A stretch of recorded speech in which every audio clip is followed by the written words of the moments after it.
Hey guys, tonight we're going to sink slowly, like a heavy silk curtain, into a world where gods bicker like reality show contestants. Mortals pay the price for divine drama, and beauty itself might be the most dangerous curse of all. We're talking about Greek myths, specifically the kind of love stories that make modern dating look incredibly tame. You're not here to survive this. Honestly, you wouldn't. Between the vengeful goddesses, curse-happy oracles, and tragic endings, you'd be a beautiful mess in under 10 minutes. So, before you get comfortable, take a moment to like the video and subscribe, but only if you genuinely enjoy what I do here. And if you're listening from somewhere interesting, or even if you're not, drop your location and the local time in the comments. I love seeing where everyone's slowly drifting off. Now, dim the lights, maybe turn on a fan for that soft background hum, and let's ease into tonight's journey together. You're standing in a swirling mist, warm, salty air brushes your face, and the distant sound of waves hums like a lullaby. This is not your beach vacation. This is the coast of Cyprus, many centuries before sunscreen, and you're about to witness a birth that's less Hallmark and more fever dream. The sea begins to churn, foaming like a massive cappuccino, and from that foam, a figure rises, graceful, radiant, and completely unbothered by the laws of biology. This, allegedly, is how Aphrodite is born, not from a womb, but from sea foam that came into being after the sky god Uranus had, let's call it, a dramatic disagreement with his son Cronus. Long story short, Cronus sliced off Uranus's legacy and flung it into the sea, where it bobbed around until it turned into a goddess. Yes, you are now officially dreaming in Freudian symbolism. Aphrodite emerges fully grown and astonishingly beautiful, stepping onto a scallop shell like she's starring in her own luxury perfume commercial, and history, or myth, depending on how committed you are to metaphysical accuracy, promptly begins to unravel. From the moment Aphrodite exists, things get complicated. Her very presence seems to create gravitational waves of lust and jealousy among the gods. She's technically older than most of the Olympians, but Zeus, who has a monopoly on thunderbolts and awkward power moves, decides she should marry Hephaestus, the least threatening option on Mount Olympus. Hephaestus, god of blacksmithing and volcanoes, is clever, skilled, and absolutely not what you'd call the hot one. But Zeus wants to keep Aphrodite from destabilizing the heavenly dating pool, so he hands her off like she's a PR problem. This backfires, of course. Aphrodite, bored and bound by no mortal or immortal code of monogamy, immediately begins a long and tangled affair with Ares, god of war, who is all muscle, ego, and emotional unavailability. Their romance is passionate, messy, and frequently interrupted by Hephaestus catching them mid-tryst with cleverly rigged nets. It's the divine equivalent of a doorbell camera catching your partner cheating, except the footage gets shown to everyone. And yet, nothing really changes. The gods continue their affairs, their rivalries, and their toxic entanglements like it's one endless, glittering soap opera. And you're just floating quietly through it all, watching the chain reactions spiral outward. Because Aphrodite doesn't just fall in love, she triggers love. Her beauty doesn't inspire peaceful admiration. It causes madness, obsession, even wars. Paris of Troy, a shepherd with royal blood and very questionable judgment, will one day be bribed by Aphrodite to name her the fairest of all goddesses. Her prize? The most beautiful woman in the world, Helen. Never mind that Helen's already married to a Spartan king. The gift results in 1,000 ships, a 10-year war, and one famously wooden horse. But we'll get to that later. Right now, you're watching the early signs of how Aphrodite's presence infects the hierarchy of gods and mortals alike, like a divine love virus with no known cure. As you drift along the sun-washed hills and olive groves of Greece, you hear whispered stories of how Aphrodite meddles in human lives. She doesn't grant love, she manipulates it, makes people fall for the wrong person at the worst time, as if heartbreak were a teaching tool. Take Hippolytus, for instance, a chaste young man who worships Artemis and openly scorns Aphrodite. In response, she orchestrates a love triangle so twisted it involves a stepmother's desire, a dead prince, and a note that ruins everything. More on that soon. But it all begins here, with a goddess who wasn't born so much as assembled from trauma and foam, set loose in a world where beauty is a weapon and no one has the emotional intelligence to use it safely. And then there's the weird detail that no one ever really talks about. Some myths claim that there were actually two Aphrodites, one born from sea foam, older, more primal, and tied to celestial forces, and another, more earthly Aphrodite, born of Zeus and a minor goddess. Historians and poets still argue whether this was an attempt to reconcile two cults, or if it reflects an ancient understanding that love itself comes in two flavors, cosmic and carnal. You can almost hear the ancient philosophers scratching their beards over scrolls, debating whether love is sacred inspiration or a disastrous hormonal glitch. You stand in one of their marble lecture halls for a moment, listening to them wax poetic about eros and philia and agape, and it sounds like a very elegant TED Talk delivered in togas. Back on Olympus, the dominoes continue to fall. Aphrodite and Ares have several children together, most of whom are, predictably, chaos incarnate. There's Eros, known later as Cupid, who shoots love arrows into unsuspecting mortals and then vanishes like a toddler with a BB gun. There's Harmonia, who tries very hard to bring peace, but ends up with a cursed necklace and a marriage that ends in transformation into snakes. You can't make this up. Or rather, the Greeks did, but still. The idea that love begets not comfort, but conflict. This becomes a theme you'll see again and again. It's almost like they were trying to warn us, in their own extremely theatrical way, that passion is rarely tidy. You step into Aphrodite's temple, one of many scattered across the ancient Mediterranean.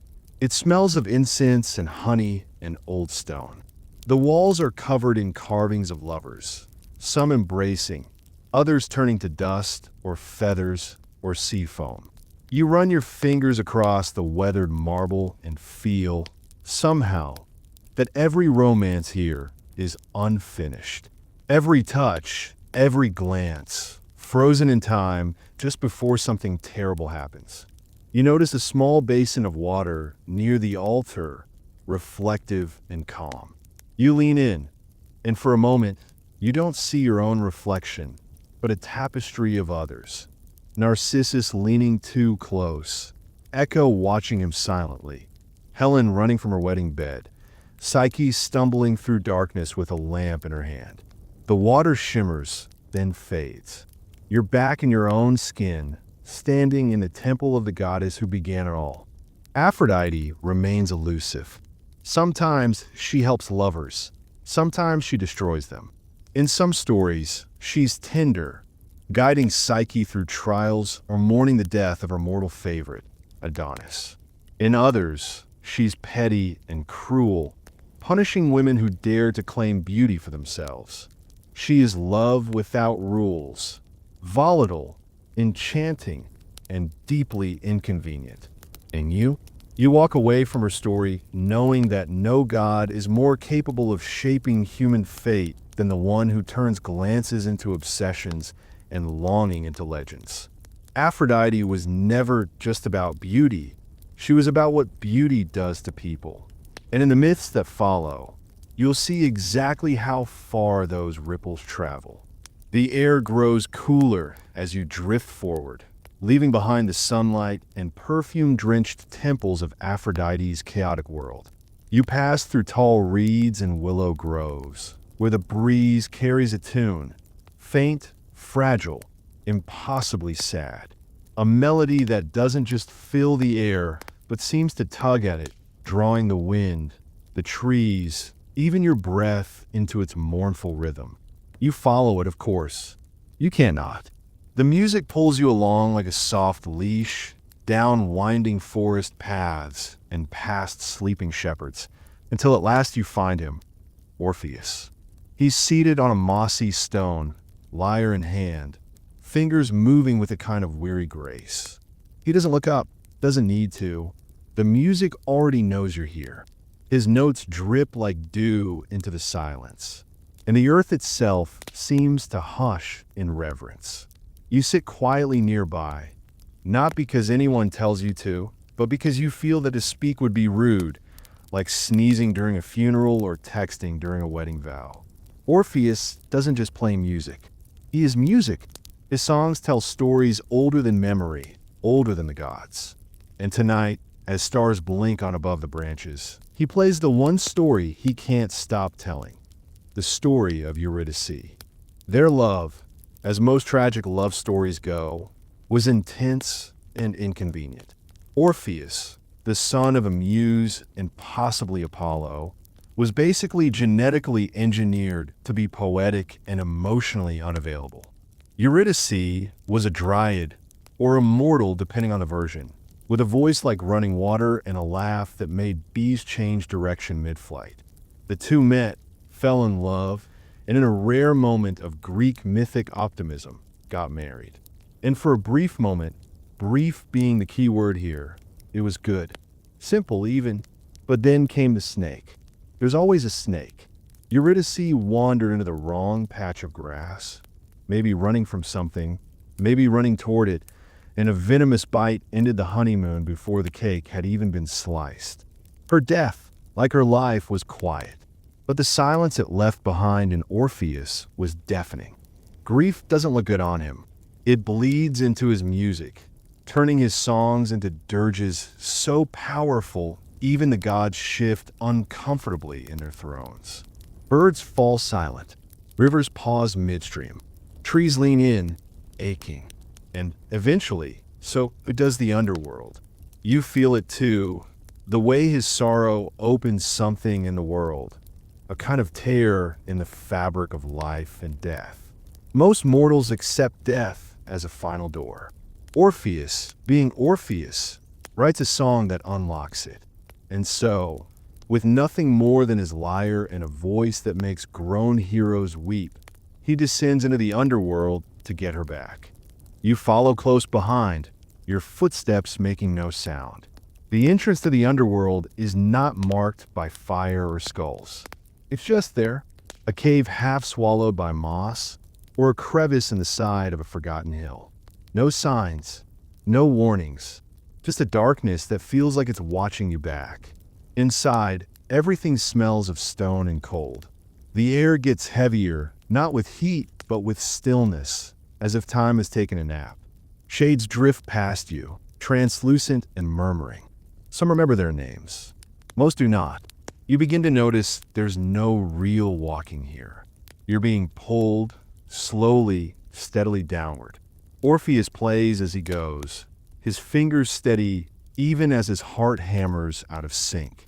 You pass Cerberus, massive, drooling, three-headed, and for a moment you think this might be it. But the music softens the beast's hackles, and the dog curls up like a well-fed cat. The magic here isn't in spells or potions.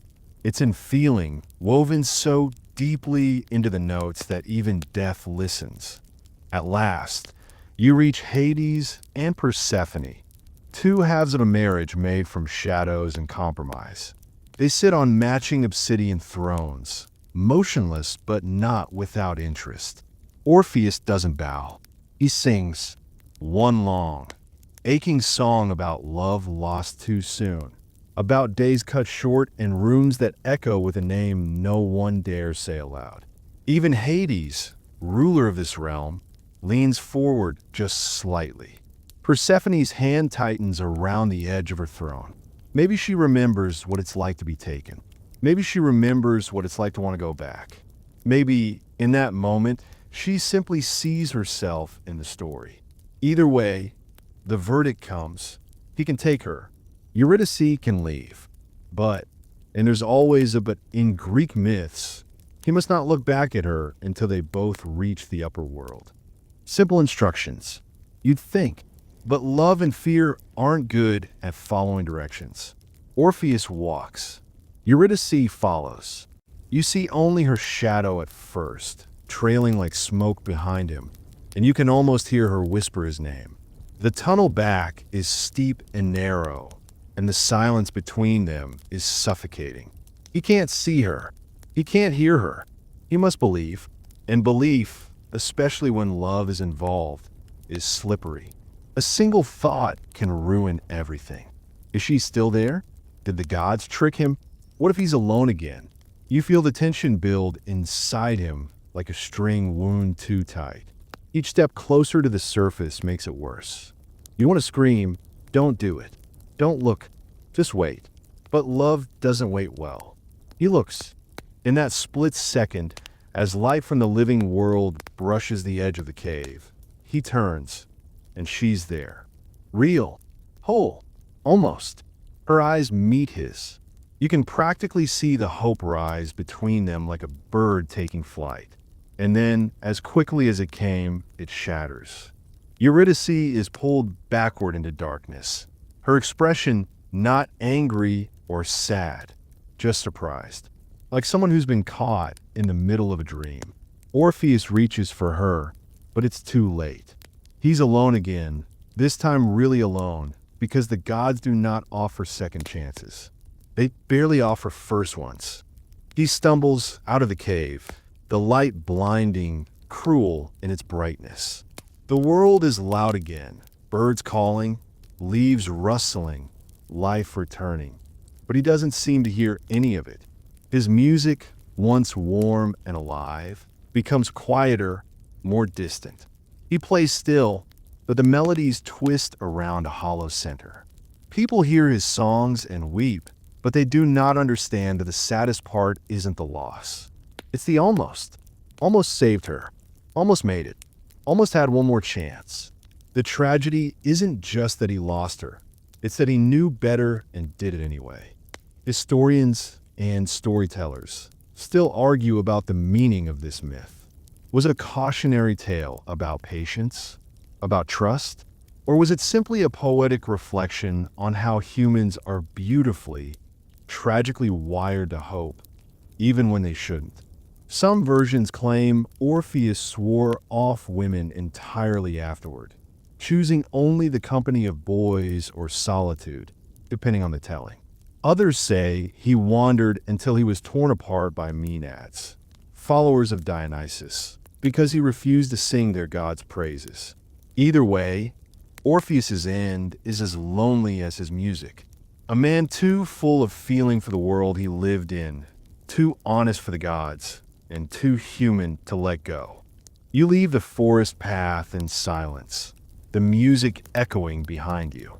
Somewhere, the sun rises, casting long shadows that look just slightly like two figures walking in step, one always a few paces behind the other. Orpheus and Eurydice, the never-ending goodbye. You feel their story settle into your chest like the last note of a song that refuses to fade. You breathe it in, long and slow, letting the sorrow dull into something soft. Not everything ends with a reunion. Not every love story is meant to last. But in the space between loss and memory, there is still beauty. And sometimes that's enough. The forest is thicker now, quieter too, as if even the birds have grown thoughtful. You meander beneath a tangle of branches draped like ancient curtains, their leaves fluttering in slow motion, casting dappled shadows across the mossy floor. There's a hush here, not ominous but reverent, like the woods are holding their breath for something or someone. You hear the snap of a twig, the faint rush of a stream nearby, and the unmistakable sound of someone sighing in the most melodramatic way imaginable. You follow it, of course, because that's what we do in these stories.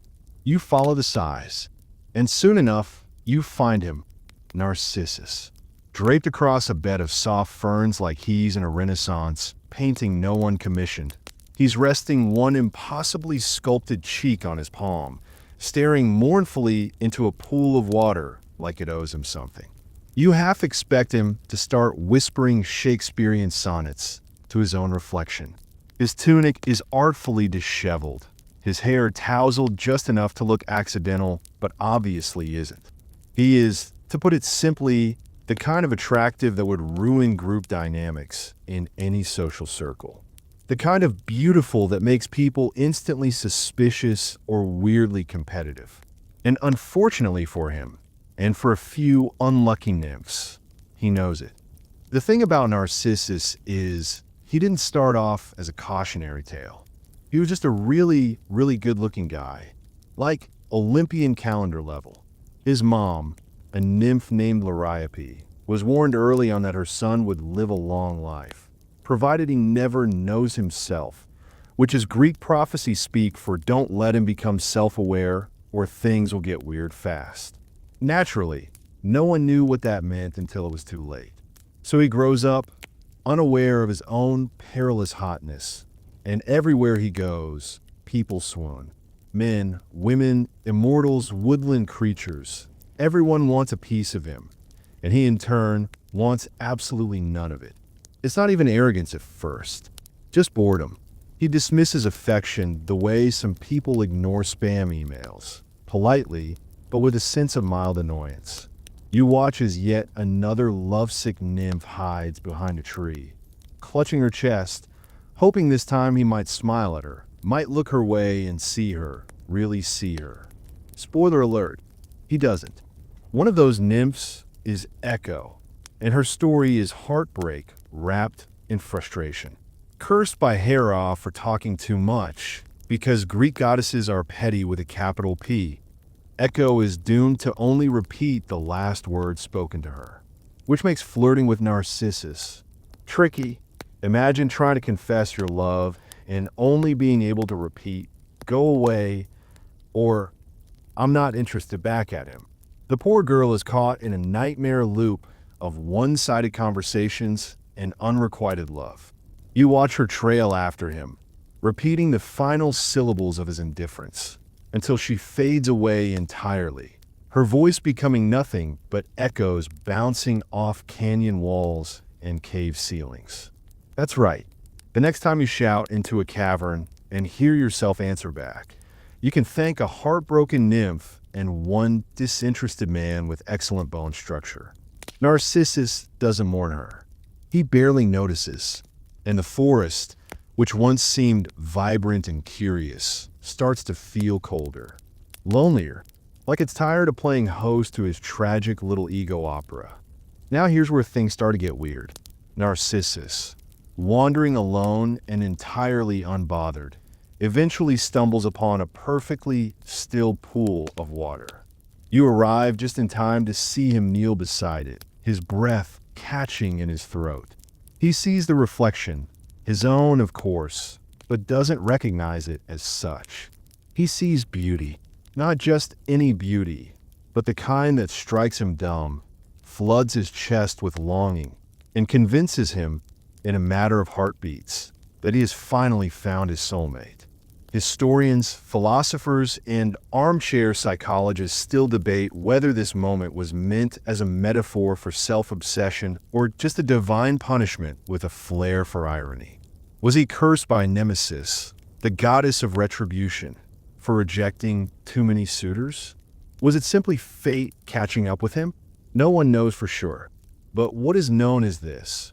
He falls in love with that reflection so hard, so completely, that he can't tear himself away. You sit beside him now, watching as he gazes down into the water like it holds the secrets of the universe. His eyes shimmer, not from the reflection, but from the tears that never quite fall. He talks to it sometimes, whispering sweet nothings, leaning in as if the surface might rise up and kiss him back. He doesn't eat, doesn't sleep. Occasionally, he reaches out to touch it, and the ripples that distort his face break his heart all over again. He's devastated not just by the impossibility of this love, but by the fact that every attempt to possess it ruins it. The perfect image can only exist untouched. You almost feel sorry for him, almost. But then you remember all those nymphs, all those echoing pleas, and you wonder if maybe this is justice wearing a very shiny disguise. And here's the lesser-known detail, the one the old texts sometimes gloss over. The pool itself was never magical. It was just a puddle, a quiet, unremarkable piece of forest real estate, until Narcissus projected all his longing onto it. The tragedy didn't come from the gods. It came from him, from his inability to connect with anything outside himself. The puddle wasn't cursed. He was. That's the part that sticks with you. That the monster wasn't the mirror, but the man staring into it. You notice, too, that the plants around the water's edge are starting to wilt. The animals steer clear. Even the breeze seems reluctant to rustle the leaves here. It's as if the forest is quietly revolting, tired of watching someone love so selfishly that it poisons the very ground he kneels on. Eventually, the story ends the only way it can. He dies there, consumed not by some dramatic act of violence, but by inaction, by the slow, quiet wasting of a boy who couldn't pull himself away from a dream. Some say he turned into a flower, the delicate white and yellow bloom we now call the Narcissus. Others say his body was never found, only the petals left behind, as if the forest decided to compost him into something less tragic. You reach out, pluck one of the blooms, and it smells faintly sweet, almost mournful. A reminder that even the most painful stories can leave behind something soft. Still, it doesn't quite feel like redemption. More like a warning in bloom form. You get up slowly, dusting off your knees, and leave the glade behind. The trees resume their whispering, the birds cautiously return, and the puddle, now still again, shimmers in the fading light. You wonder if someone else will find it someday and fall in love with their own reflection. You wonder if any of us haven't, at least once. After all, Narcissus wasn't born a villain. He was just a boy who didn't know how to love anyone but himself. And in a world that constantly rewards beauty but rarely teaches empathy, maybe that's the most tragic thing of all. You drift now through columns of white marble and embroidered curtains heavy with dust, entering a palace where the sunlight feels filtered, suspicious, like it's peeking in just to see what fresh chaos the mortals and gods have gotten into this time. The air smells like cedarwood and something more bitter underneath, jealousy, maybe, or secrets fermenting in silence. You pass silent servants, their eyes downcast, and behind every door seems to linger the whisper of a conversation that should never have been had. Welcome to the house of Theseus, the hero king of Athens, slayer of the Minotaur, abandoner of lovers, occasional kidnapper of teenage girls, and overall champion of questionable life choices. The man is a mythic celebrity, but tonight he's just background noise. You're here for someone else. Two someones, actually, Hippolytus and Phaedra. A stepson and a stepmother. A tragedy waiting to uncork itself like a bottle of spoiled wine. It begins, as these stories often do, with a misunderstanding, but not the cute kind. Not the sitcom kind. The kind that ruins lives and makes you question whether the gods were running a cosmic soap opera for their own entertainment. Let's rewind a little. Hippolytus is the son of Theseus and the Amazon warrior Hippolyta. Yes, the same Amazons who believed men were best kept at sword's length and who considered motherhood a tactical inconvenience. But love or lust, or perhaps the temporary charm of a heroic beard, prevailed, and Hippolytus was born. From a young age, he was a bit of an overachiever. Handsome, athletic, devoted to hunting and chariots, and most notably chaste. Not in a waiting for the right person kind of way. but in an actively scorned sex and romance and think love is gross kind of way. He was a devout follower of Artemis, goddess of the moon, the wild, and the vow of celibacy crowd. He shunned Aphrodite, loudly and often, like someone who thinks they're morally superior for never having downloaded a dating app. And that was his first mistake, because Aphrodite does not like being ignored, or worse, mocked. And so, in the time-honored tradition of gods who just can't let things go, she decided to ruin his life. Enter Phaedra. Phaedra is Theseus's latest wife, a Cretan princess and the unfortunate sister of Ariadne, the woman Theseus once promised to love forever before ghosting her on a random island like the mythic version of a bad Tinder date. Phaedra is beautiful, yes, but she's also complicated. Royal blood, a legacy of labyrinths and minotaurs, and now married to a man who is, depending on the myth, too old, too distracted, or just generally too Theseus. She enters this already tense household with all the grace of a glass swan balancing on a spinning plate. Aphrodite, still fuming over Hippolytus's holier-than-thou attitude, sees her chance and slips into Phaedra's heart like a splinter. Slowly, softly, dangerously, Phaedra falls in love with her stepson. Now pause a moment here, because yes, this is the mythic equivalent of a 3 a.m. family drama on basic cable. But it's not just awkward, it's tragic. Phaedra doesn't want these feelings. She fights them. She begs the gods to take them away. She locks herself in her room, refuses to eat, wastes away like a heroine in a Victorian novel. You walk with her down the palace corridors, her footsteps light and hollow, her fingers trailing against the cool stone walls like she's trying to ground herself in a reality that keeps slipping. She writes letters she doesn't send, stares out windows she never opens, and tries not to think about the one person she's not supposed to love. But love, especially the cursed kind, doesn't listen to reason. It swells until it bursts. Eventually, her nurse, because these stories always involve a well-meaning but disastrously meddling servant, convinces her to confess. Not to Theseus, of course, but to Hippolytus. Maybe he'll understand. Maybe he'll be flattered. Maybe this is a terrible idea. Spoiler, it is. Hippolytus is horrified. He recoils like she's just offered him a plate of expired goat cheese. He accuses her of madness, of betrayal, of moral decay. And while yes, his reaction is technically justified, he doesn't handle it with, let's say, tact. No quiet redirection, no gentle refusal. Just loud, proud condemnation.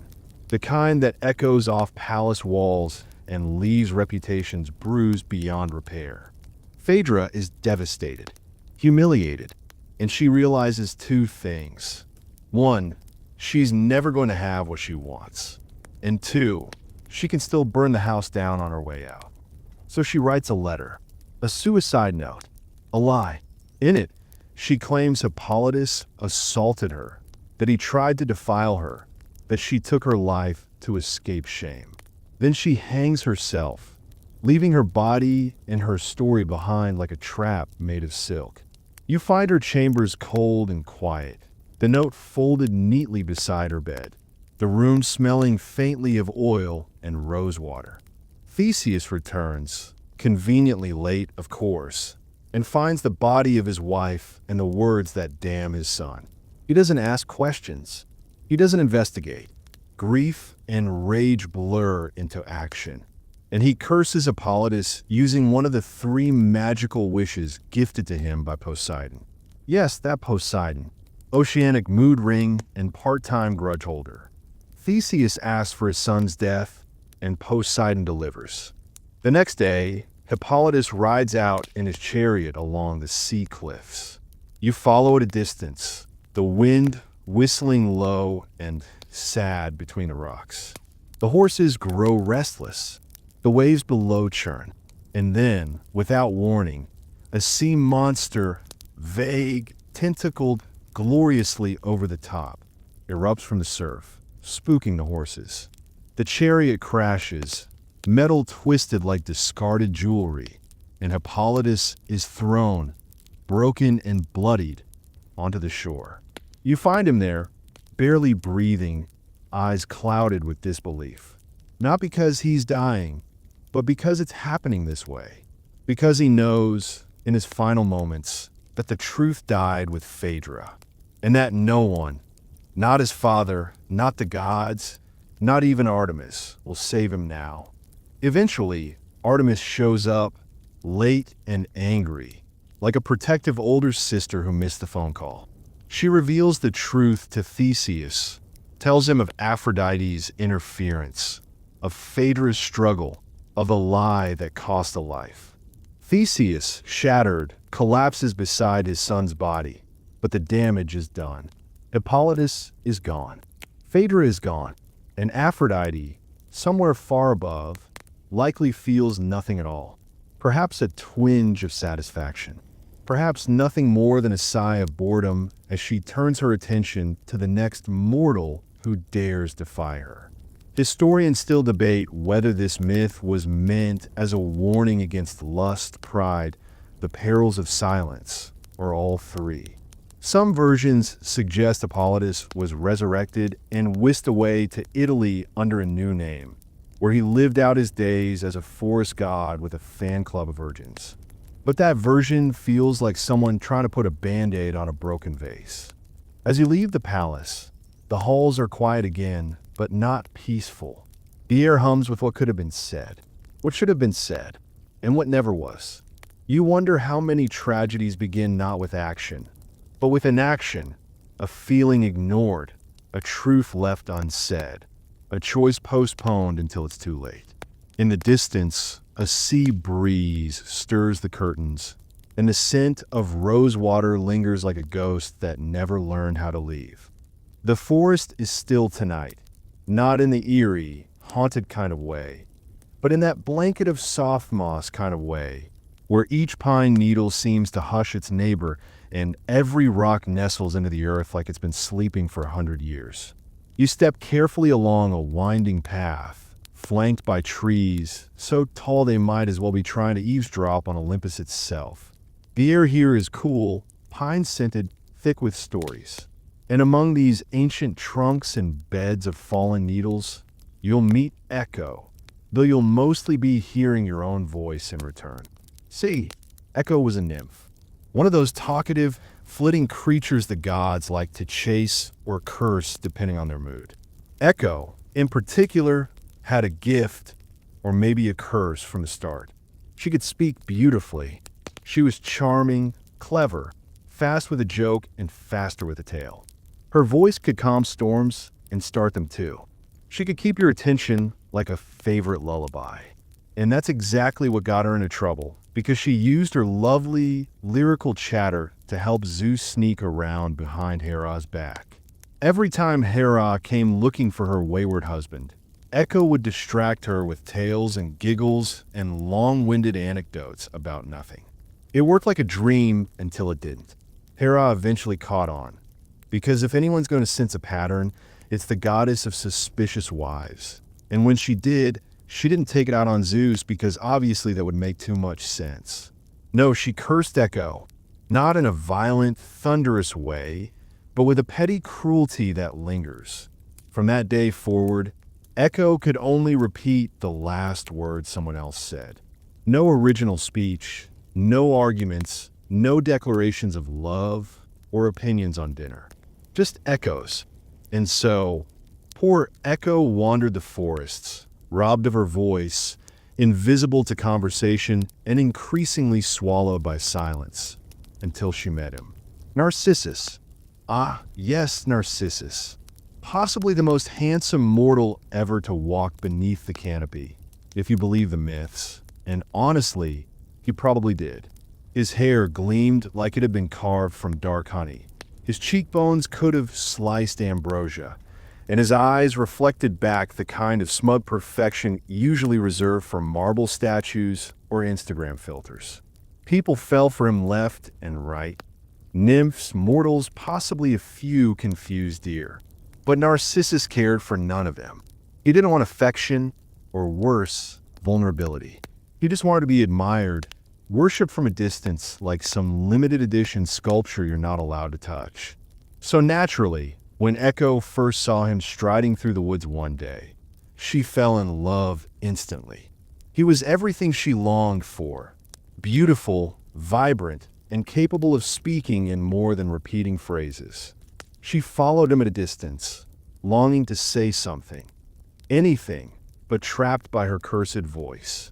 Can you imagine the ache of it? Watching someone pass by with your heart in their hands, and all you can do is say their words back to them like a broken recorder? One day she tried. She waited for him to speak, and when he called out, "Who's there?" she repeated, "There." He frowned. "Come to me." And she whispered it back, eager, "Come to me." When she finally stepped out from behind the tree to reach for him, he recoiled, visibly annoyed. "I'd rather die," he said coldly. And all she could say, just before she fled into the woods in humiliation, was die. It's one of those awful moments that feels small, but breaks everything inside. Echo faded after that. Not physically at first. She just kept to herself, shrinking into the forest shadows, becoming part of the landscape. The more her heart broke, the less she seemed to exist. Eventually, she became nothing but a whisper in the trees, a breath in the canyon, a lonely voice that only knows how to repeat. And Narcissus? Well, the gods were watching. One of them, maybe Nemesis, who really had a flair for irony, decided it was time he experienced what it felt like to fall in love and be ignored. So one day, while walking through a grove, Narcissus stumbled upon a still, silver pool of water. He knelt down to drink, and there he saw it, the most beautiful face he'd ever encountered. The tilt of the jaw, the solemn pout, the depth of the eyes. Perfection. Naturally, he fell in love instantly with his own reflection. He didn't know it was him, of course. No one tells you your face looks that good in stagnant water. But he was captivated. He reached for the image, but it rippled away. He wept, and the reflection wept. He spoke, and the image seemed to answer. He had finally found someone as stunning as himself, and they wouldn't touch him. Days passed. He couldn't eat, couldn't sleep, couldn't leave the pool. It said he slowly withered there by the water, undone by the one love that mirrored his own cruelty back at him. A flower later bloomed at that spot, tall and slender, head bowed toward its own reflection, the Narcissus. A little floral monument to self-infatuation and unfortunate hydration techniques. And poor Echo, even after death, remained a presence in that place, still bound to voices, still waiting to say something of her own. If you call into a canyon or whisper beneath certain trees, you might hear her repeat your words back, not out of malice, but out of longing. People often frame her story as one about unrequited love, but really, it's about the deep ache of voicelessness, about being seen but not heard, desired but not known. The world can be loud with people like Narcissus, those who admire only themselves, but it's shaped, haunted even, by people like Echo, whose stories never had a beginning or an end, only a chorus. Historians, of course, still debate whether this myth is a warning about vanity or a deeper meditation on the cost of loneliness in a world obsessed with beauty. Some even argue that Narcissus didn't die at all, that he simply faded into the flower, still gazing forever. But most agree that Echo's curse was the crueler one, because you can fall in love with yourself and suffer for it, but to love someone else and never be able to tell them, that's the kind of heartbreak that hums through the trees forever. So as you stand there in the hush of this forest, the soft crunch of pine needles beneath your feet, maybe call out something simple, like your name or a hello, and wait to hear it return to you. Not because Echo is still trapped, but because sometimes the silence needs a voice to answer, even if it's your own. You're on a ship now, not the majestic kind, not the crisp-sailed fantasy of heroic ballads, but something rougher, moodier, wood creaking like it remembers every betrayal ever carved into its hull. Welcome aboard the Argo, where Jason, that golden-haired poster child of destiny, sets sail on a quest for glory and plunders more than just a fleece. You see, this isn't just a story about dragons and treasure. It's about Medea, the sorceress with smoke in her eyes and thunder in her blood, who loved so hard it tore reality in half. At first glance, Medea is the answer to every bard's dream of tragic romance. Powerful, mysterious, foreign. But behind her magic lies a heart so bruised and blistered by betrayal. The only language she learns to speak is vengeance. It begins, as most epic collapses do, with a man chasing a shiny object. Jason, the would-be king of Iolcus, sets out to retrieve the golden fleece to reclaim his throne.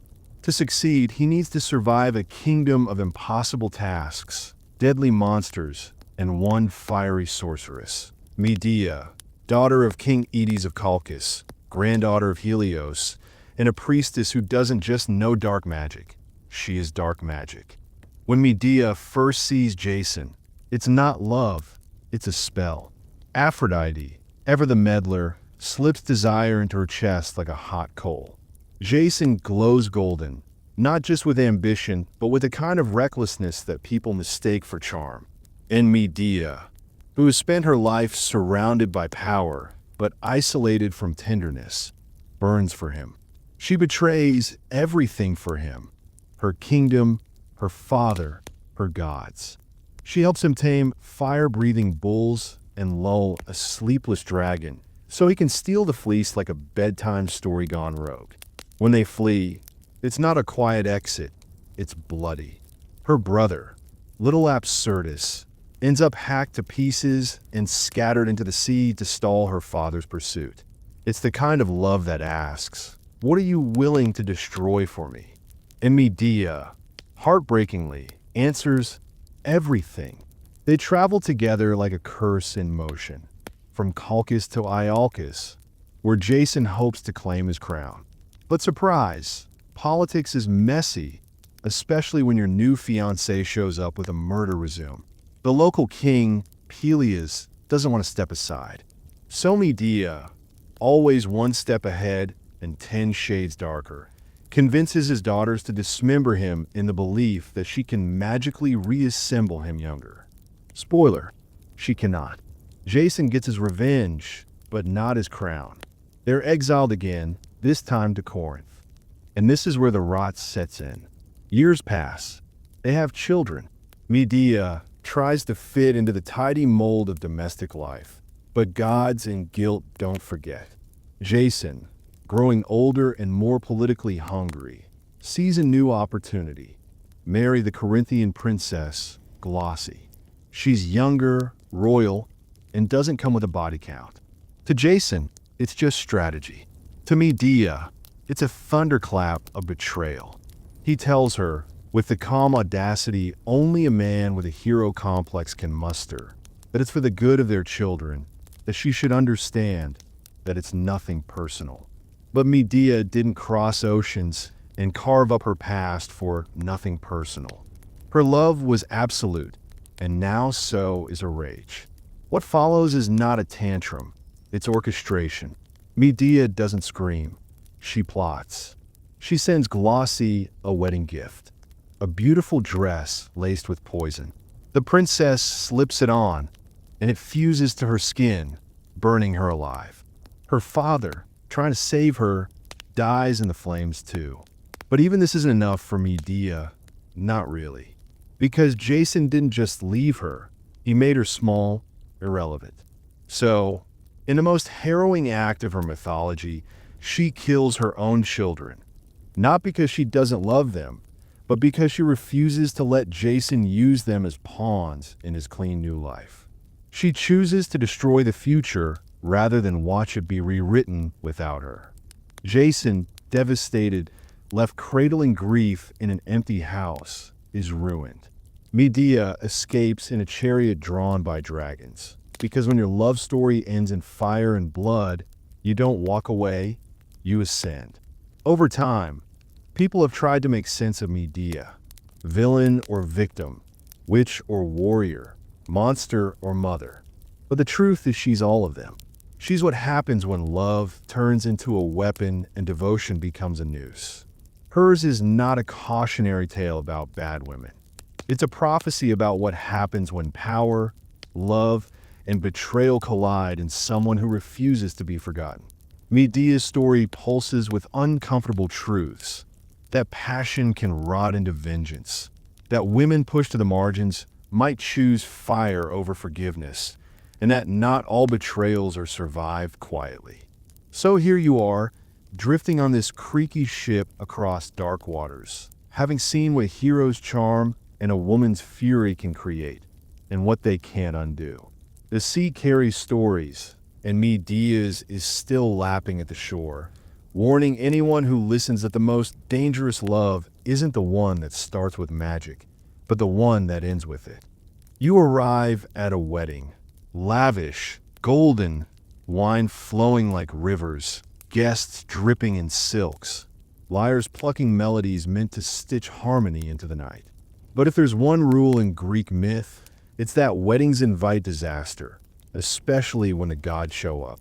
This isn't just any wedding. It's the fateful union of Peleus and Thetis, future parents of Achilles.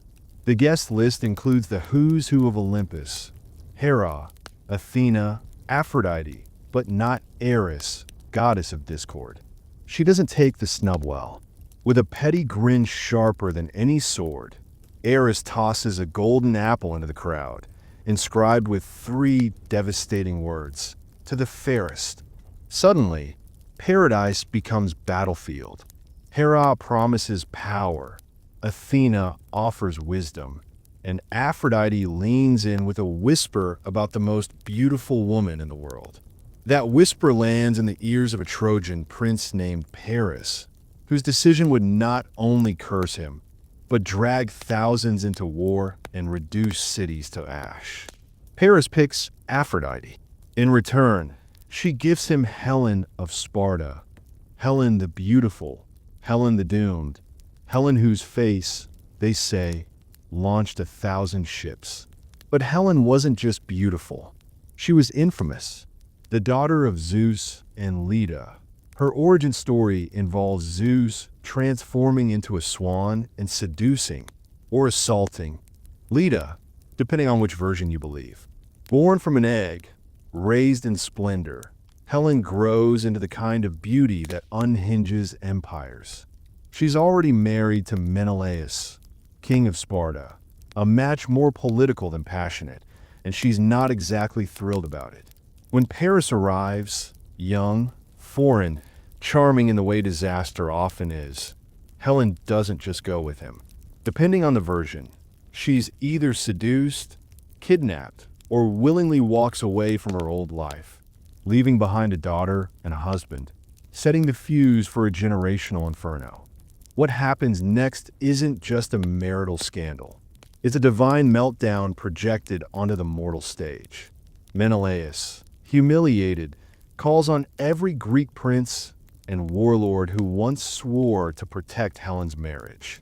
And they answer, not because they care about love, but because honor is everything, and wounded egos demand retribution. Agamemnon, Odysseus, Achilles, Ajax, they all sail for Troy, driven by pride, blood oaths, and the promise of immortal glory. The Trojan War isn't just about Helen. She's the mirror everyone stares into, seeing whatever justifies their violence. In Troy, Helen becomes a ghost in a golden cage. She's both revered and resented. Some call her traitor, others victim. Even within the city walls, there's debate. Did she cast a spell over Paris, or was she cursed by gods who used her as bait in their games? Her presence divides families and friends. Hector, Paris's noble brother, fights to protect Troy but scorns the chaos Helen has brought. Priam, the king, tolerates her, perhaps even pities her. And Helen herself?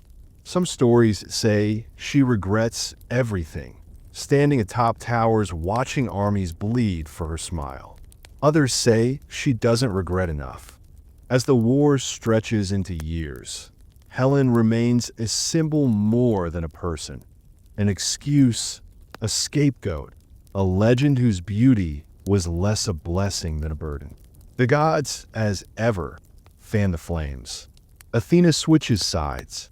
Hera plots endlessly.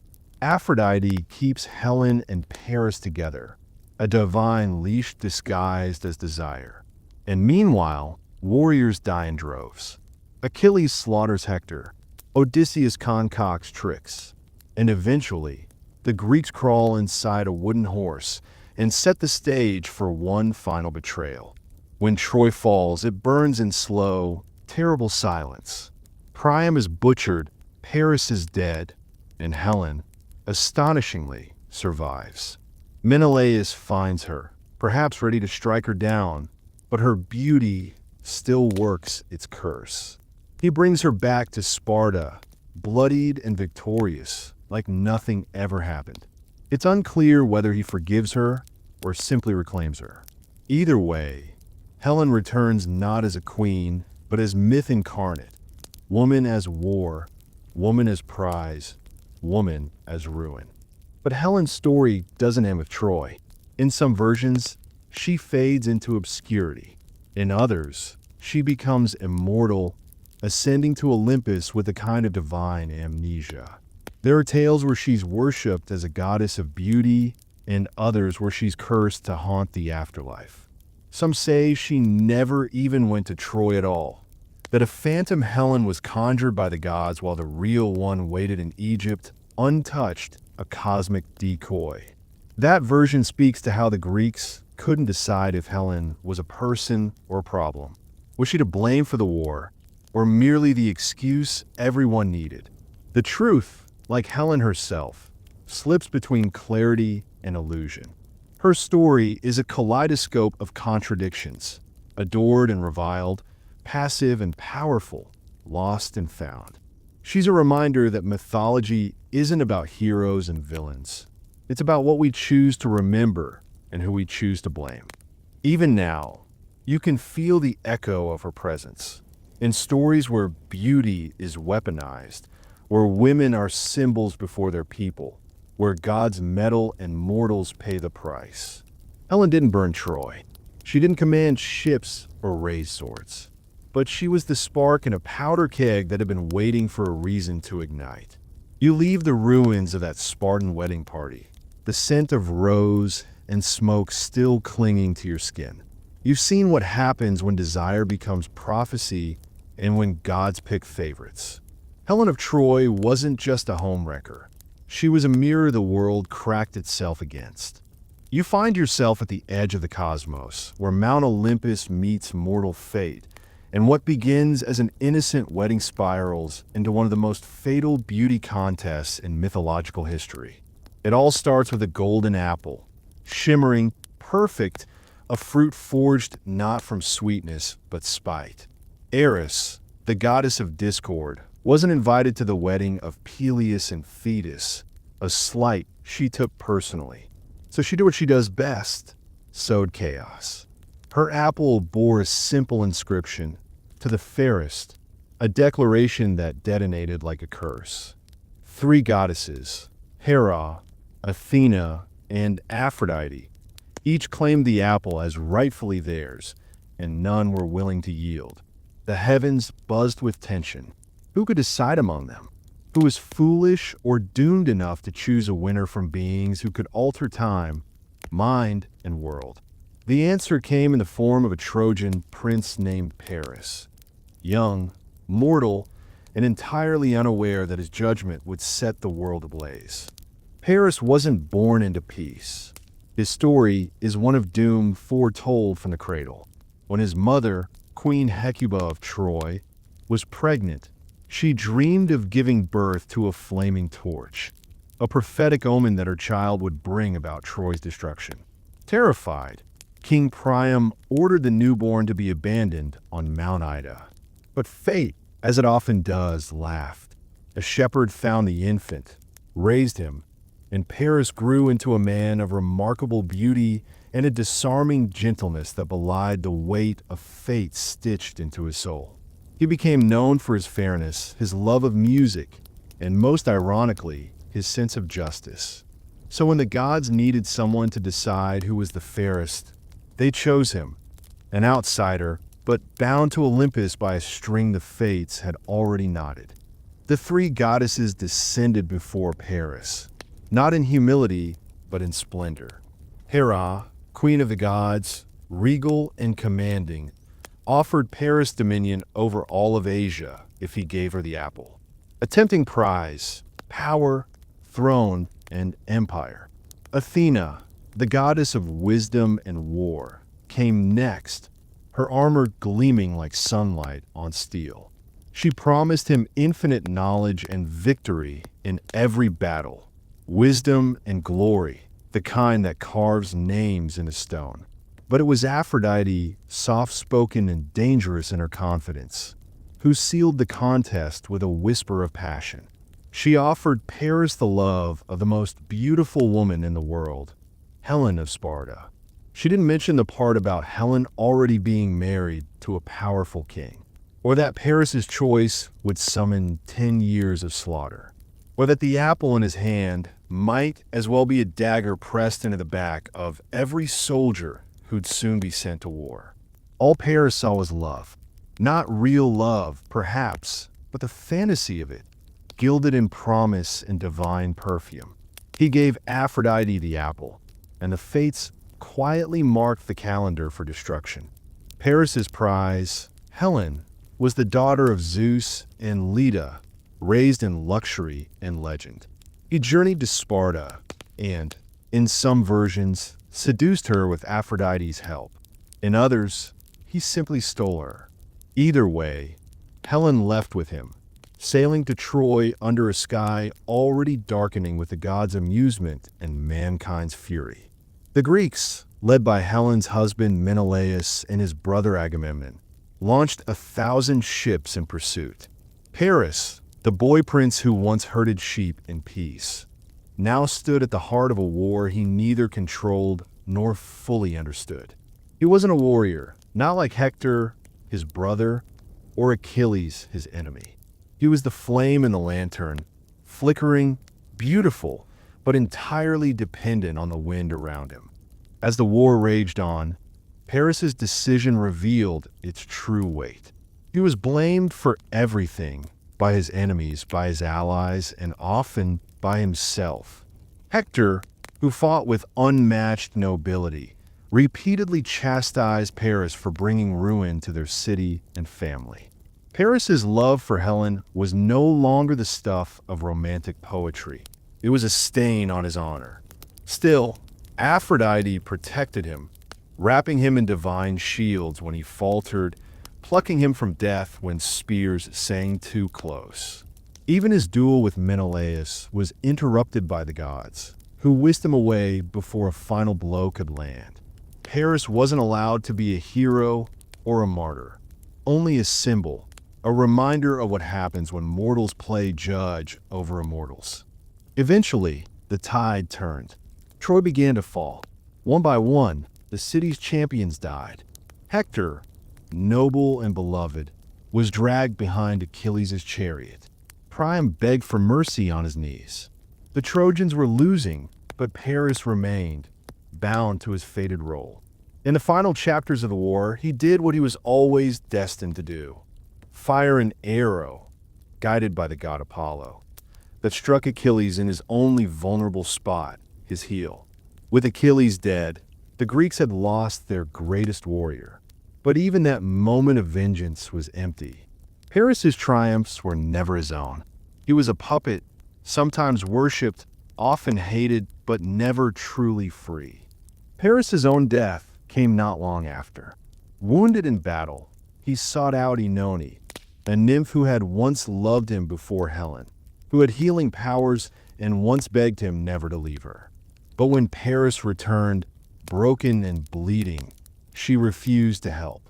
Her love, once rejected, now burned cold. Paris died, and only after his death did Inoni take her own life in grief. Tragedy piled upon tragedy, as if the gods were scribbling curses in every margin. Troy would burn, and Helen would return to Sparta.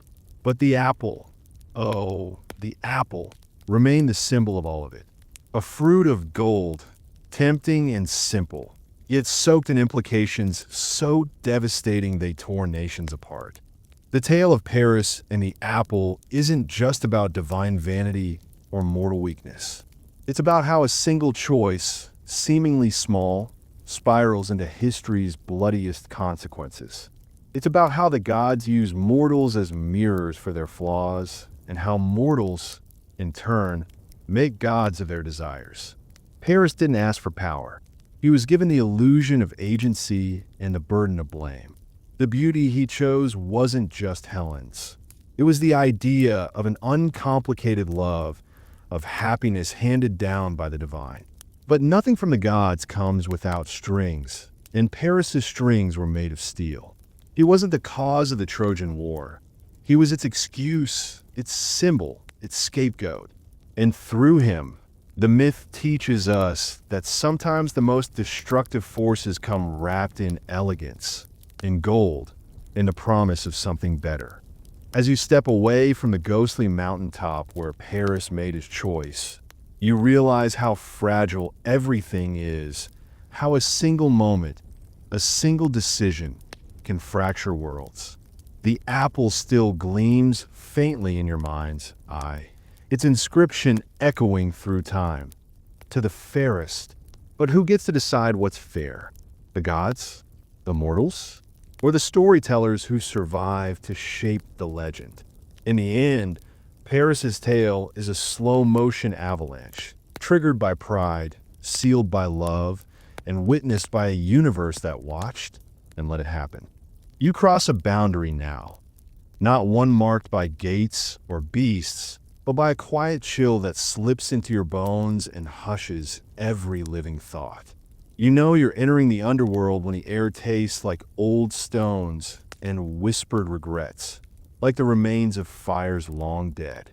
The world above feels distant, a memory carried on a breeze, replaced here by shadowed halls and echoing quiet.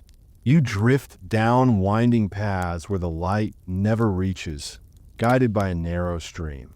Styx, Lethe, deeds of gods and mortals pressed into its current, and every footstep feels like stepping deeper into a dream you can't wake up from. At the heart of this realm stands a palace of black marble, faces carved into its walls like silent witnesses, and it's here that the uneasy marriage of Hades and Persephone unfolds. A union molded not from rings or vows, but from abduction, duty, and a harvest fruit that crystallized into legend. Persephone, daughter of Demeter, the earth's nurturer, goddess of grain and quiet festivals in autumn, should have been dancing in golden fields, gathering blossoms in spring, laughing in the sun so bright birds sang along. But you see her now, regal and still, in the underworld courts. Her skin is pale, her eyes distant, and her hands rest lightly on her lap as she surveys the shades passing before her with a detached grace. She doesn't smile, she doesn't frown, but you can almost feel the weight of the summer sun she left behind pressing against her shoulders. The story begins with Hades, ruler of shadows, king of the silent dead, a figure rarely forgotten, but seldom considered sentimental, a man who moves through the underworld with the authority of winter's final breath. You might think, what mortal or deity would willingly bind themselves to a god of death? Yet here they are, locked in a fate neither chose, as if the universe needed someone to hold the line between life and death, between bloom and decay. Hades saw Persephone once, pulling flowers from a field bursting with promise, and time paused long enough for desire to stir into something like resolve. You can almost hear the earth shudder when he reached for her, silent, decisive, inevitable. He claimed her without warning. The ground split beneath her feet. She fell into the abyss, and he pulled her into darkness, sealing her fate with a chariot ride that's beautiful and terrifying in its quiet determination. Demeter, blinded by grief, searched the world for her daughter, and the earth itself wept. Crops failed, animals perished. Winter wrapped the land in cold and silence. Food grew scarce. Mortals starved. Eventually, Zeus, the weathered king of gods, intervened, pressed by Demeter's fury and humanity's suffering. A bargain was struck. Persephone could return to the world above, but only if she had eaten nothing in the underworld. A small detail, an island touch, a delicate, fatal bite of a pomegranate, a crop of plenty, yes, but also of honeyed power, sealed her bound. She ate 6 seeds. Myth says 1 for each season not to be spent above. And so her fate was sealed. 6 months in darkness, 6 months in light. An arrangement not born of love, but of compromise, duty, and divine appetite. You see them together in the throne room. Hades remains composed. Dark robes, edge of sadness in his posture, distant longing flickering in his eyes when she enters.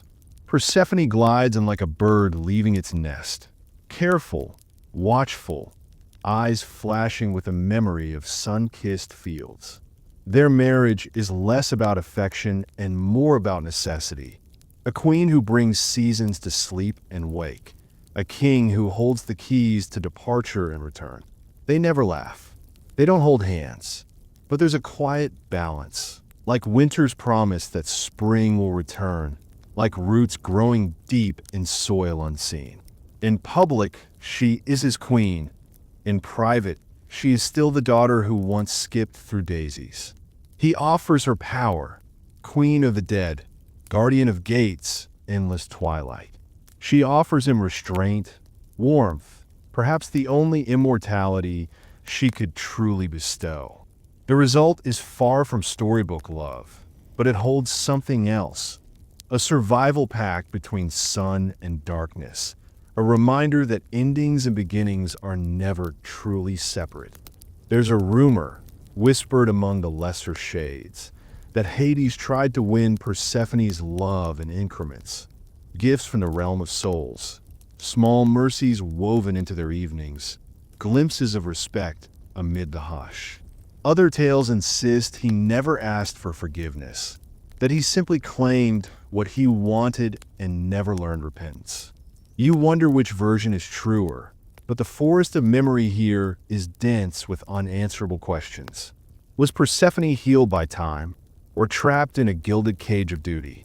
Did Hades protect her because he loved her, or because she legitimized his reign?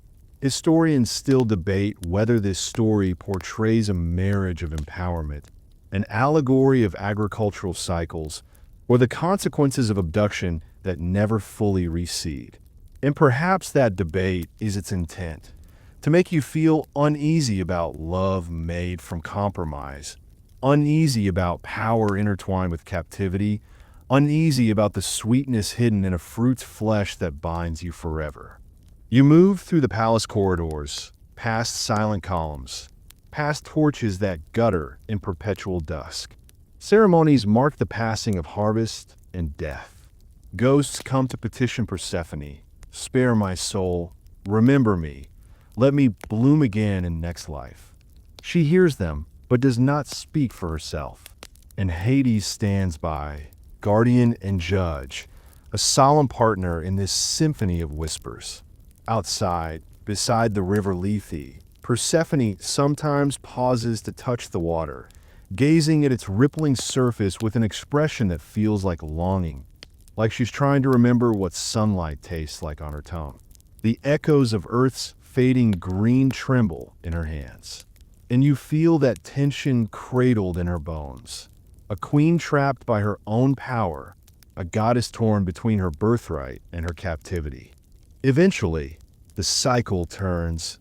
The whispers of earth above grow louder. Birds returning, rivers unfrozen, green shoots push through soil. Zeus declares the time. Persephone ascends, her robes brushing broken statues and shadows in the palace. The world above breathes again, and Hades remains below, alone, watching the black gate close behind her, an immortal sigh that echoes into the empty halls. She goes, but she takes part of him, and he keeps a part of her. The arrangement isn't a romance. It's a binding contract of necessity, suffering, and strange partnership. It's a marriage that never trusted its own love. And in its cold elegance, it holds a lesson that some unions endure not because of affection, but because of roles carved by fate and reinforced by cycles beyond any heart's design. You leave the underworld's threshold behind. The air warms, the light returns, life resumes. Yet the silence of those halls lingers inside you like an echo. In the story of Hades and Persephone, there is no tidy resolution, no wedding feast, no happily ever after. There's only balance, hushed and fragile, between what has been taken and what is returned. And as you step back into the sunlit world, standing at the boundary between shadow and bloom, you realize that some love stories aren't built on joy, but on the deep, uneasy arrangements that hold worlds together. Not all marriages are forged in light. Some are carved in darkness, and they shape the seasons of our souls. You step into a hush so delicate it feels like glass underfoot, a palace built of moonlight and silence that seems to exist between waking and dreaming, and instantly you know this is no ordinary home. It's Psyche's, though she doesn't know it yet. You're a silent guest, drifting along invisible corridors lined with marble columns that reflect the soft glow of lamps lit by servants you can't see. Because the most magical soul in this story is the one who can't see herself yet. You're walking through the kingdom of Eros, the god of love, guided by the soft echo of his arrival. The brush of wings, the soft susurration of an invisible kiss, the sweet thump of his heart too close to nature for comfort. Psyche, a mortal of rare beauty, has been brought here not by a suitor or a plan, but by the jealous decree of Aphrodite, who demands mortals worship her face. Psyche's beauty, effortless and luminous, becomes a threat. So much so that Aphrodite commands her son to make Psyche fall in love with someone disgusting. But Eros, with the gentle irony only a god can muster, plans his own escape. He will give her a husband she can't see, one she must trust blindly. You follow Psyche as she's carried over grassy cliffs and polished steps, her bare feet feeling every change in stone and moss, her heart racing from anticipation she can't name. She doesn't know where she is or who awaits, but she's been told she'll see her husband at night when the shadows veil their meeting. So she waits, trembling. Inside the palace, a feast appears before her, carried by silent hands, steam curling into the air like prayers. She eats, delighted by flavors that seem familiar yet richer than memory. She runs her hands over silken sheets that smell of jasmine and something deeper, something elemental. Everything here is perfect except one thing. She never sees her host. At first she wonders if he's shy, then she wonders if she's cursed. But she loves him. Not his face, of course, but the gentleness in his voice, the kindness behind his touch, the way trust blooms between them faster than physical proximity ever could. A love built in darkness, held together by invisible threads and whispered promises. You notice, drifting at her shoulder, how her trust isn't easy. That quiet fire of vulnerability that could scorch or save her. She doesn't always know he's near. Sometimes she bumps into walls. Sometimes she sobs alone in bed, afraid that her love is a mirage. But he always comforts her, gently, quietly, without judgment. Historians and dreamers still wonder whether Psyche knew he was Eros all along, or if she thought he was merely a benevolent mystery. Some say she flirted with heaven rather than truly falling.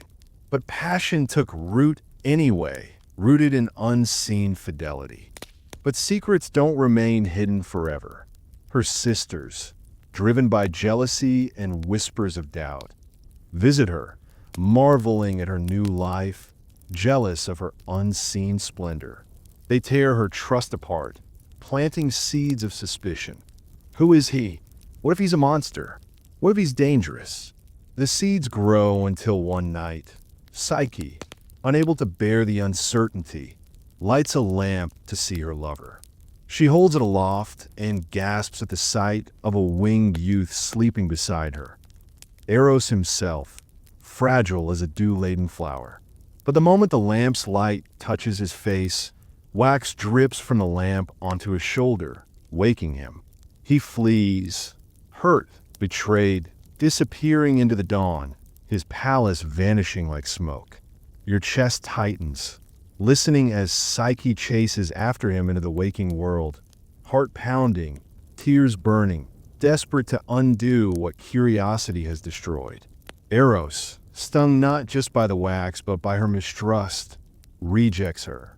Not forever, but he steps away. She's mortal, after all, and without his protection, she falls into the realm of gods and impossible tasks. Aphrodite, triumphant in her vengeance, sends Psyche to perform labors befitting an immortal goddess, sorting seeds before sunrise, fetching golden wool, descending into the underworld to retrieve a vial of Persephone's beauty in a box she must not open. Each task tempts failure. Each whispers, "You aren't enough." But Psyche meets them with mortal grit. She sorts the seeds, gathering help from unseen ants. She collects wool wrapped around a violent ram with cleverness, not violence. She descends into Hades, not for love, but for closure, leaving the beauty untainted. She succeeds. She returns. With each triumph, her trust is rebuilt, not in him, but in herself. In the end, Psyche stands before Zeus, exhausted, triumphant, wounded, and unwavering. Her love, leashed between doubt and devotion, has earned her something no mortal ever held, a place among the gods. Zeus grants her immortality. Eros returns, letting her hold his hand in the light. No more secrets. Gold and ivory palaces rise. Their love story becomes myth's soft centerpiece, a testament that trust, once broken, can be repaired, but only if you're willing to fight impossible odds and face the darkness you've created. Their union isn't easy. It isn't perfect, but it's earned, and that makes it stronger than any divine decree or mortal privilege. You step away from their palace, doors closing on silent halls, and smell faint jasmine and sun-warmed marble still in the air. The memory of that embrace stays with you, a warmth against unseen walls, a reminder that love built in darkness can survive daylight, so long as trust walks beside it. Historians still debate the moral. Is it a parable of vanity punished, curiosity punished, or a forgiveness earned? Was Psyche flawed or just human? And does Eros deserve a second chance where she broke the rules? No one agrees, except maybe the ants that helped and the gods that watched.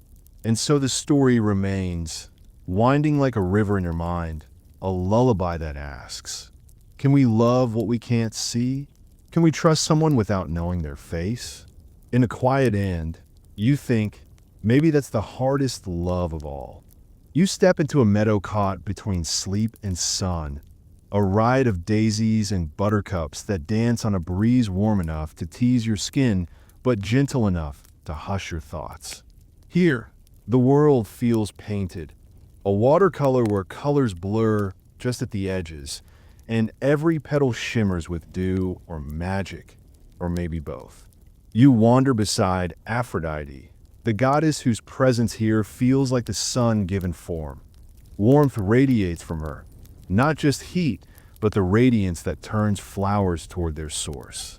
She walks barefoot among the spring blooms, fingers brushing petals as if seeking messages in their softness, her gaze tender, almost wistful. This is the story of Adonis, her mortal beloved, youthful, handsome, vibrant, and fragility personified. His story begins like a dream. Aphrodite, smitten in a way that even she finds surprising, which is saying something, entrusts him to Persephone in the underworld to protect him until he comes of age. But fate, or the fates, decide otherwise, and Adonis is returned to the world above, a child made of promise and petals. Adonis grows quickly, carried by rumors and whispered excitement, like a summer storm building behind a lull. His beauty is so striking that bears and lions pause mid-stride to stare. Hunters follow him, not out of admiration, but a subconscious awe, as if he were the living symbol of spring itself. Aphrodite hovers close, protective mother and lover intertwined. She coaches him on which berries are safe, shields him from horns and claws, occasionally offering a half-smile that says, "Don't push it." Okay? But youth doesn't heed warnings easily. Adonis takes up a spear one day and ventures into a dark wood, drawn by a thrill he doesn't fully understand. Aphrodite, watching from a distance, senses her heart not. There's something dangerous in that beauty, something the world wants to take, devour, claim. What happens next is cruel in its simplicity. Adonis encounters a massive wild boar, creature of bristled muscle and fierce tusks, something primal and earthbound after all the delicate blooms. It charges. He stands, spear raised. One misstep, an echo of hubris, or maybe of youth that believes charm is armor. The spear wavers, the beast lunges. Horn meets flesh. There is no time to cry out. Time bends in that moment. Aphrodite's shriek is said to split the world in two. She crashes through trees too delicate to bear her fury, shattering branches with grief and rage. She lifts the broken body of her beloved, blood blooming red across his chest like a brutal flower of mortality. And in that moment, beauty is revealed for what it is, fragile, fleeting, worthless against a sharpened tusk. You remain silent, unsure whether to step closer or stay back. The forest is dead quiet, like someone pressed pause on creation. Aphrodite leans in, cradling Adonis's head, whispering names that echo over and over. My love, my love. The boar stands not far off, bristling, confused, perhaps remorseful, or perhaps simply acting out the destiny woven by the fates. Sometimes you think divine tragedy isn't about cruelty so much as inevitability. Aphrodite, goddess of love and desire and cunning, cannot unravel what was already spun. So now, whenever the earth warms and flowers bloom, hear the ripple of a story older than cities. A goddess mourning her mortal, a flower born from blood, a love that defies even death's permanence, though not unscathed. Aphrodite's presence in the meadow fades like twilight, but the flower remains. And you, lingering, can almost feel her sadness in the weight of petals underfoot. You touch the blossom, soft, velvet, resilient, and think about how beauty sometimes lasts longest when it's forged in loss. Historians still argue whether Adonis's death was meant as a mythic caution or a seasonal metaphor. Some say it's about the dangers of hubris. Others see it as a romantic promise, that even mortality can erase love. But maybe both are true, because there, among the flowers, you sense that adoration and agony are two sides of the same bloom. Aphrodite walks away, a silhouette against the passing light, and you're left in that meadow filled with scents of earth and heartache. The boar is gone. All that remains is the haunting hush of what's been lost and the quiet conviction that what you have seen A goddess grieving, a mortal dying, a flower living has changed you. Seasons will come back. Flowers will rise again. But every petal will carry its memory. You breathe in deeply, letting the scent of petals and earth ground you in this fragile, beautiful ending. It isn't a happy story. Not really. But it is deeply rooted in something real. That beauty can bloom from blood. That love doesn't end at death. And that grief can be the soil in which memory grows. You rise above it all now, drifting like a feather on a slow current, watching the patterns of these ancient love stories shimmer below you like intricate tapestries stitched with longing, betrayal, joy, and ruin. From Aphrodite's tempestuous family dramas to Orpheus's echoing despair, Narcissus's cold self-obsession, Phaedra's toxic desire, Echo's voiceless ache, Medea's consuming revenge, Helen's disastrous beauty, Paris's fatal judgment, Hades and Persephone's shadowed settlement, Psyche and Eros's fragile trust, Adonis's bloody bloom. All these stories form a cycle, a loop held together by the gods' endless meddling and mortals who live and die under their whims. You float above Olympus and the mortal world alike, feeling the threads connect. Beauty breeding destruction, trust twisting into betrayal, passion shape-shifting into punishment, sacrifice and redemption dancing in the same breath. You see patterns repeating, divine love turning into mortal suffering, mortal choices echoing into cosmic consequences. A shepherd's glance at beauty becomes a city's downfall. A mother's grief births a flower. A mortal's betrayal sparks eternal war. Mortals reach for the gods. Gods reach for mortals. But neither ever truly touches the other without leaving scars. The gods, as you've witnessed, aren't untouchable. They pout, scheme, punish, reward, but they never truly love as humans do. They see mortals as instruments, pieces on a chessboard they move for amusement or retribution. And still, mortals fall in love, with gods, with reflections, with curses disguised as affection, believing in something real, only to find that at the end of the day, they've been moved, not loved. It's a cycle not of history or prophecy, but of consequence. Yet even in this spiral of ruin, there's beauty, the defiance in Psyche's trust, the devotion in Orpheus's music, the kindness in Aphrodite's grief. Perhaps that's the point, that even when stories end in heartbreak, they leave marks. They teach, they remind, they echo. The wheel of love, lust, power, and downfall turns slowly, grinding hope into ashes and ashes into memory. You see kingdoms rise and fall, alliances forged and shattered, hearts found and lost. And through it all, one quiet truth. We tell these stories to remember what it costs to feel deeply, and maybe to remind ourselves that love, however dangerous, is worth the risk.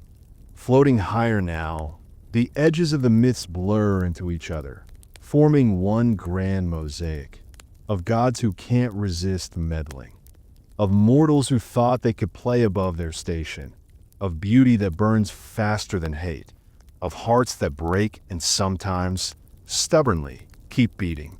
It may feel exhausting, a cycle without relief, but within its rhythm, you've traced something ancient and elemental, the human heart, mirrored imperfectly in divine drama, striving toward connection in a cosmos that often denies it.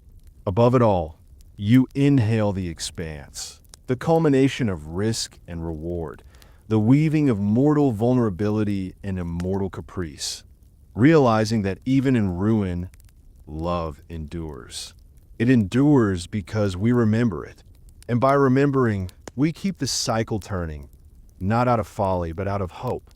You're drifting now, the tapestry of myths gently unraveling into a soft gray haze. Each thread, love's brightness, heartbreak's ache, slows, blending into the quiet rhythm of your breath. Let them dissolve. Let the echoes of gods and mortals ease into a soft hum, like distant waves washing against the shore of sleep. Your breath deepens. Exhale sorrow. Inhale calm. You're safe. You're here. Though these stories were woven with grief and turmoil, you're not bound by their endings. You're free. Feel the weight of your body sinking into your mattress, bones grounding into the earth. Let your heartbeat find a slow, steady cadence, like a drum echoing across centuries, patient and enduring. Imagine a gentle twilight where day and night meet and everything softens.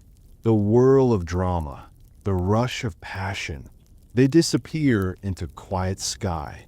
There are no gods watching, no destinies calling. Just you, your breath, the faint hum of life sustained. Let go of the need for endings. Let go of the lesson, the caution, the grandeur. Just be. And as sleep's embrace draws near, allow a small seed of hope to settle in your chest. A remembrance that love matters, even when it hurts. That even in darkness, something beautiful might bloom. Tonight, you are both witness and guardian, keeper of these stories, tender of your own peace. Every exhale releases tension. Every inhale fills you with gentle stillness. Now rest. Let your mind drift. Let your body soften. Let sleep carry you gently into a night free from the weight of gods and mortals. Tomorrow, daylight will bring new stories. But tonight, you are home.